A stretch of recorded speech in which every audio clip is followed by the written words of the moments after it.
Welcome back, art enthusiasts, to the Art Project. I'm Chad, and today we've got something incredibly exciting lined up for you. As we dive into the month of October, the air is filled with creativity and the sweet scent of ink. That's right, folks, it's Inktober season. Inktober is more than just a challenge, it's a celebration of art, inspiration, and pushing the boundaries of our creative minds. And here at the Art Project, we're taking it up a notch. If you've been with us for a while, you know that we're all about igniting your artistic passion, honing your skills, and building a vibrant community of fellow creators. But today, we're embarking on a special journey. I have 10 tips to help you meet the Inktober challenge. It's bound to unleash a torrent of inspiration. Don't forget to subscribe, hit the notification bell, and give us a thumbs up if you're ready to embark on this artistic adventure together. Let's make this Inktober truly unforgettable. 10 Inktober tips. Number 1, familiarize yourself with the official prompts. In order to do Inktober, you need to know what the prompts are. There are a lot of different prompts actually that you can choose from on the internet, but I like to go with the official Jake Parker Inktober prompts. And then I print them out, I cut them out, and I glue them into my sketchbook. And then I read them and I start thinking about different ideas for the different ones. You can think about each prompt ahead of time if you want to. Number 2, gather your art supplies. Let me recommend some other materials that you're going to want. Watercolor paper is good for ink, watercolor paper. This is a small sketch pad, 5.5 by 8.5. This is a drawing pad. Drawing paper will work pretty well. One of my favorite kinds of paper for ink is Yupo. Yupo is not actually paper at all, but plastic. It is a piece of plastic, and the surface of it has been created in such a way that it takes ink pretty well. And then another personal favorite is Bristol paper. It's got a nice vellum surface, which means it is kind of smooth with a slight texture. I will try and put a link in the description down below for all of these things. You can go to Amazon and purchase them if you want to. So, some other things that you should probably have. Inktober is just a drawing challenge, and it's called Inktober. They recommend ink, obviously, but you don't have to. You can do it with pencil if you want. But here are some inks that I recommend. I'm going to start with the easiest and cheapest. This is a ballpoint pen, and really and truly, these Bic standard ballpoint pens are really nice for drawing and sketching, and you can build them up. You can get them in blue or black or red or whatever color you want. Next up in line would probably be a similar pen. This one's a little bit better quality. It's a Zebra. A 301 is a great pen. A lot of people love that pen. My personal favorite ballpoint pen is a Pilot G2. Pilot G2s are extremely smooth. Might not be the best one for Inktober. I probably won't use it for Inktober, but it's just great for writing. Some other really cool pens that you could get are fountain pens. This is I believe it's a Moonman pen, and it has another name to it. I can't remember the name, but I'll leave a link to this type of pen. You actually fill it with your own color, so you'd have to also buy ink. The ink that I bought for mine is Pelican, and I think that this is what's in there. You'll have to buy a special fountain pen ink if you use a fountain pen. This is another fountain pen, a little bit more standard fountain pen in a way. I'm not sure what kind this is. Really great artist pens are these Microns by Sakura. Just got an 02, a 005, and a 1. Other ones you can get like just a Sharpie pen. It's got great ink in it. Archival safe, I believe. And, just look, this drawer right here, pull it out, full of ink pens of different kinds. All of these have ink in them. This one is a artist pen, but it's sepia. Not so much a pen at all. It has ink in it, but it's a brush pen. So experiment, maybe this Inktober you could try a different pen, a different kind of ink every day. However, you don't have to start with ink. You can do a drawing first with pencil. I have sharpened both ends of this so that when one goes dull, I can just flip around to the other side. I also have erasers to go with it. You do not have to start with ink right off the bat. Please, by all means, if you want to, if you feel more comfortable, sketch it out first. In fact, do some thumbnail sketches of your idea first and come up with the best thumbnail sketch. And then you can also use ink pens, even a regular ballpoint pen, anything you want to draw with. The idea is that you draw every day for a month. That's the challenge. Do the best you can. It is better to start and not finish than it is to not start at all. Number 3, create a schedule. Truth be told, this is the hardest part of Inktober for me.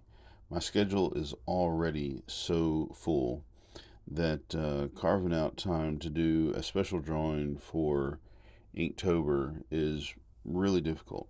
However, because of smartphones, a lot of my time is just eaten up doom scrolling through Instagram or YouTube. So, what I'm going to do is I'm going to get up, I'm going to drink my coffee, and I'm going to start my drawing immediately instead of, well, right after my coffee, instead of doom scrolling or hitting the Instagram first thing in the morning. I'm going to start my drawing. So we'll see how that helps. That ought to give me at least 30 minutes to an hour to draw, and then we can move on. Number 4, set realistic goals. The important thing about Inktober is that you're learning to discipline yourself to carve out the time to do some drawings. And so, whether or not you're really good at drawing or brand new to drawing, this is practice and this is a way of getting better. And this is starting your journey as an artist. So, whether or not you're doing elaborate work like this one by Scott M. Fisher that you can find on YouTube, or a simpler one like this one found on the Arty Teacher website, which is a calendar full of 1-inch spaces that you can do your Inktober drawings in, or even a drawing as simple as this one of just a fish with a worm on a hook for bait by Craig Gregg. The point of Inktober is to develop the discipline. Number 5, prep your ideas. One of the ways that you can save time during the month of Inktober is to prepare your ideas in advance. Carry your sketchbook around with you if you need to, but read the prompts and start brainstorming. Start writing some of those ideas now before Inktober even starts. Or when Inktober does start and you are carrying around your sketchbook, as you come up with ideas for the prompt for the next day, you can write those ideas down. Ideation is not something that you have to do on the spot that morning or that moment of sitting down to do Inktober, but it's something that you can do as you go on throughout your day. Number 6, create a workspace. This is my dedicated workspace. I have everything set up and cleaned up and ready to go. I got sketchbook, pens and pencils, more pens and pencils. I've got ink galore. Of course, I'm fortunate to have a setup like this, but you don't even have to have this much. All you need is maybe that right there. A book, a couple of sketchbooks, pens, pencils, or just paper and pens. That's all you need to get started. And of course, the prompts. Number 7, engage with the community. As you can see, there are lots of Inktober social media opportunities, community opportunities. There's, of course, the webpage, which if you scroll up and down the webpage, you'll see all sorts of different things that you can do and click on. Partners, how-tos, shirts, rules, the prompts, videos, down here at the bottom, Facebook, Twitter, Instagram, and of course YouTube. On TikTok, just did a quick search for Inktober 2023, and as you can see, there are a bunch of Inktober videos already up. Some of these are from last year, some of these from this year probably. So it's all over TikTok, and of course, let's not forget about YouTube. YouTube has got Inktober videos right and left. You can record, of course, your own journey through Inktober and post it on YouTube or Instagram or TikTok or even Facebook. Here's the Inktober 2023 Facebook, or this is the Inktober Facebook group or page, and there's stuff already posted here from years before and from this year as well. So, and this is September the 26th, so there's plenty of stuff. And then, of course, Instagram, my favorite place to keep up with Inktober.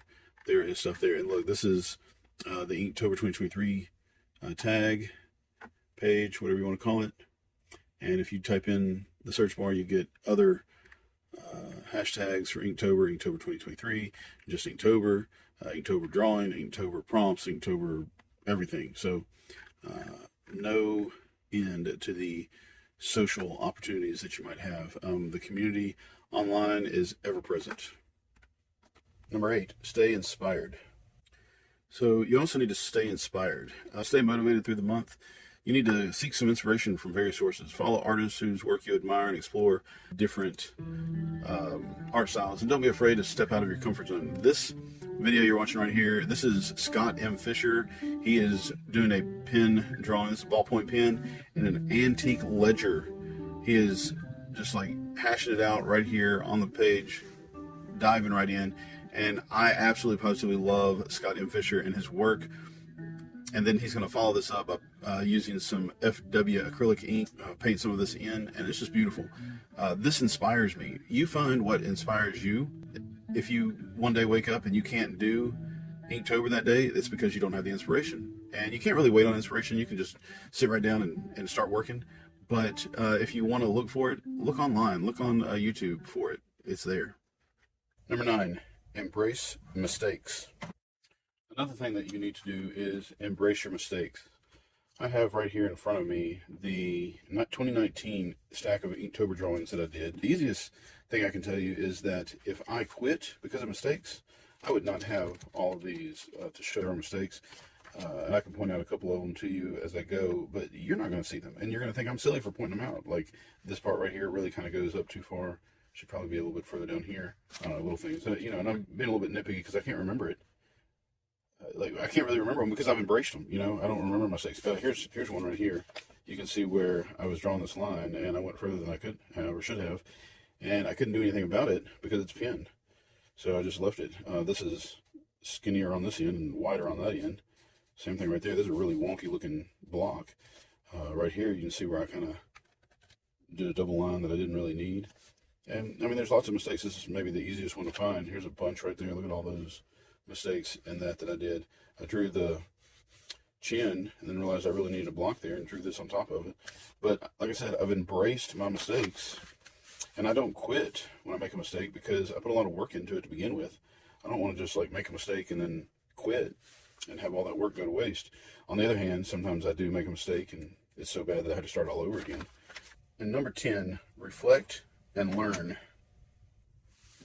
This is the set of Inktobers that I did in 2020, and I want to kind of look through them and reflect. I did this back in 2020. When I was done, I looked at it to see what I liked and what I didn't like and how it was better. Here they are side by side, my 2019 and my 2020. The other way around, 2019 and my 2020, and I see just quite a bit of growth. For this one, I had said I'm going to do all skulls, and this one I said I was going to do all faces, and so I did. And I think there was a lot of growth, and I see what kind of things that I did better and what kind of things that I did worse. And it's just, it's really a great period of growth. I think 2019 has, I'm sorry, 2019. I think Inktober has really helped a lot of people in terms of kickstarting their art discipline, their commitment to art. I heard one lady in an interview, or not an interview, but a video saying that she had another job, and it was Inktober that kind of talked her into quitting her day job and doing art full time. And she did it, and apparently she's been pretty successful at it. So her name is Miriam Tillinson, I believe. You can find her on YouTube. But just look back at your work. It's great to have a body of work that you can look back at and see how you did, and you know what you did well on, how you grew as an artist, how you messed up and overcame, and so on. And I might not have done all 31 that year.